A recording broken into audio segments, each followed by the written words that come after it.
अस्सलाम वालेकुम, कैसे हो आप सब लोग। उम्मीद है आप सब लोग खैरियत से होंगे। CS304B assignment number 1 solution spring 2023 का सोल्यूशन आप सबके लिए लेकर आया हूँ। बेसिकली ये एक C++ का प्रोग्राम है और ये भी बेस कर रहा है आपकी क्लासेस पर। आपने सारा कुछ क्लास में करना है, अपने पैरामीटराइज कंस्ट्रक्टर आपने कॉल करने हैं, आपने default constructor as well as आपने कॉपी कंस्ट्रक्टर और बहुत कुछ इस क्या कहते हैं असाइनमेंट में करना है। मैं सबसे पहले आपको इसका जो आउटपुट है वो दिखा दूँगा। बेसिकली आपको आउटपुट आएगी कैसे, तो ये इस तरह आपकी आउटपुट आएगी जब आप अपना प्रोग्राम लिख लेंगे, कर लेंगे, जब आप उसको बिल्ड करेंगे, जब कोई एरर नहीं आएगा और जब आप रन करेंगे तो आपका कुछ जो प्रोग्राम है वो इस तरह आपका आउटपुट देगा। तो ये क्या कहते हैं काफ़ी एक लेंथी प्रोग्राम है, बेसिकली काफ़ी लेंथी ये सोल्यूशन है। तो हम इसको एक एक चीज़ को देखते हैं और एक एक चीज़ को समझते हैं कि बेसिकली ये किस तरह आपने प्रोग्राम लिखना है, आपने क्लासेस किस तरह डिफाइन करनी है और आपने किस तरह पैरामीटराइज कंस्ट्रक्टर, डिफ़ॉल्ट कंस्ट्रक्टर, वो सारी चीज़ें आपने किस तरह करनी है, कॉपी कंस्ट्रक्टर वो आपने किस तरह डालना है। तो एक एक चीज़ A to Z मैं आपके सामने यहाँ एक्सप्लेन करूँगा।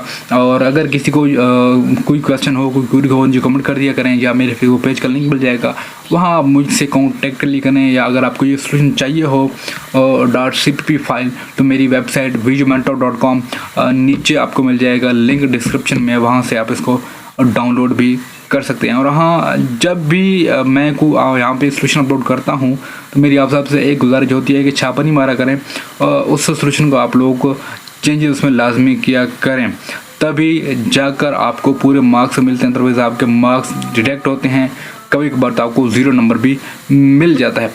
तो चले शुरू करते हैं हमारा सोल्यूशन। सबसे पहले आपने स्ट्रिंग इंक्लूड करना है, आउटपुट नंबर स्ट्रिंग इंक्लूड करना है, फिर आपने C स्ट्रिंग आपने इंक्लूड करनी है। उसके बाद आपने एक क्लास बनानी है, उसका नाम रखना है आपने पर्सन, ठीक है, उसका नाम रखना है आपने पर्सन। उसके जो प्राइवेट मेंबर्स होंगे वो उसका नेम होगा, उसकी वीडियो आईडी होगी, उसकी जेंडर होगा। अच्छा, ये अब 4 के सामने ब्रैकेट्स में 50 लिखा हुआ है, जेंडर के सामने 10 लिखा हुआ है। ये बेसिकली है क्या, मीन करेक्टर नेम की हम एक वेरिएबल करेक्टर टाइप के एक वेरिएबल ले रहे हैं जिसकी मेमोरी हम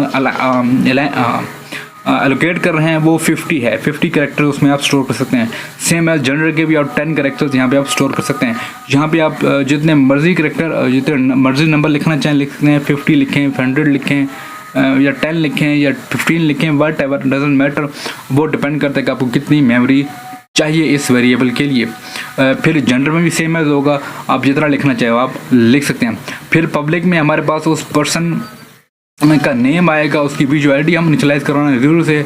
फिर str कॉपी, मतलब उस स्ट्रिंग को कॉपी करो, उसका जेंडर यहाँ पे आएगा। फिर हमारे पास पैरामीटराइज कंस्ट्रक्टर आ रहा है। हमेशा पैरामीटराइज कंस्ट्रक्टर वो होता है जो आप जिसके अंदर आप आर्गुमेंट्स पास करते हैं।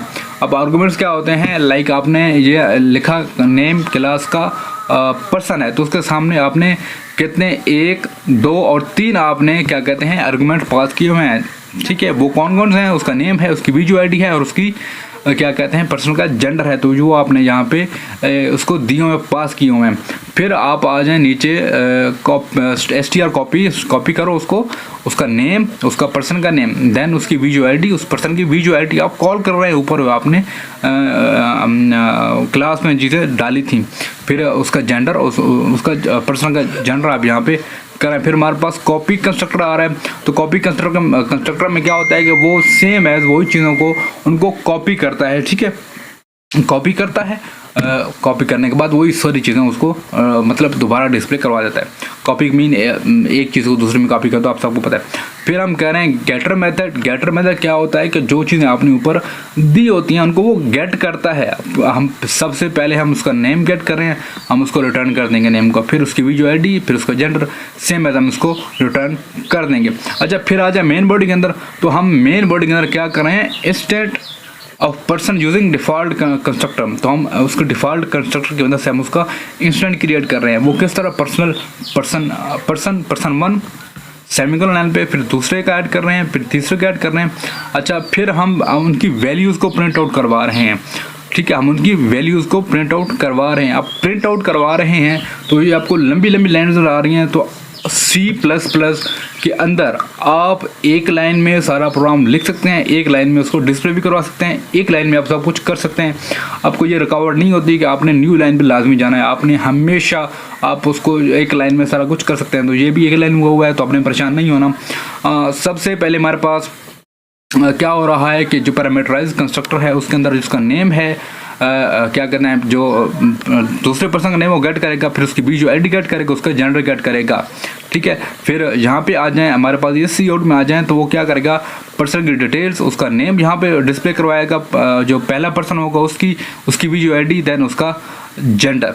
देन सेकंड इस सी आउट में क्या हो रहा है कि सी आउट में जो दूसरा पर्सन होगा उसका नेम, उसकी भी जो आईडी, एंड देन उसका जो जेंडर होगा वो यहाँ पे वो डिस्प्ले करवाएगा। देन जो थर्ड वन है सी आउट में क्या हो रहा है कि उसमें भी वो सेम एज जो थर्ड पर्सन होगा उसकी भी जो आईडी, उसका नेम और उसका जेंडर वो गेट करके देगा।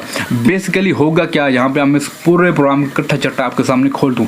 आपने क्या किया, आपने एक पर्सन की डिटेल ऊपर ऐड करनी यहाँ पे, ठीक है, वो आपने यहाँ पे ऐड करवा दी। अब उसी को वो कॉपी कंस्ट्रक्टर की मदद से दूसरे और तीसरे में कॉपी करेगा और उनको दिखाएगा, उनको डिस्प्ले करवाएगा। बात समझ आई? एक कंस्ट्रक्टर की मदद से हमने वो सारी चीज़ें कर दी और कॉपी कंस्ट्रक्टर की मदद से उस पहले वाला जो कंस्ट्रक्टर है उसको कॉपी करेगा और यहाँ पे हमें वो डिस्प्ले करवाएगा। तो मैं आपको दोबारा रन करके दिखाता हूँ प्रोग्राम कि ये बेसिकली आपकी आउटपुट आएगी किस तरह। सेम एज देखें, सबसे पहले उसने क्या किया, नेम गेट किया, उसकी भी जो आईडी गेट की डिस्प्ले करवाई, फिर उसका जेंडर गेट किया। जेंडर गेट करने के बाद उसने क्या किया, जो पहला पर्सन है, फिर जो दूसरा पर्सन है और जो तीसरा पर्सन है, कॉपी कंस्ट्रक्ट मदद से उसने यहाँ पे इसको डिस्प्ले करवा दिया। ये था आपका CS3004P का असाइनमेंट नंबर 1 का सोल्यूशन स्प्रिंग 2023 का। होप सो आपको ये समझ आएगा। किसी का कोई क्वेश्चन है, कोई क्वेरी है, जो कमेंट कर दें। मेरे फेसबुक पेज का लिंक मिल जाएगा डिस्क्रिप्शन में, वहाँ से आप मुझसे कांटेक्ट कर सकते हैं। किसी को जो सोल्यूशन फाइल चाहिए, CPP फाइल, तो आप मेरे वेबसाइट visumentor.com से वो भी आप डाउनलोड कर सकते हैं। मिलते हैं नेक्स्ट वीडियो में, तब तक के लिए अल्लाह हाफिज़।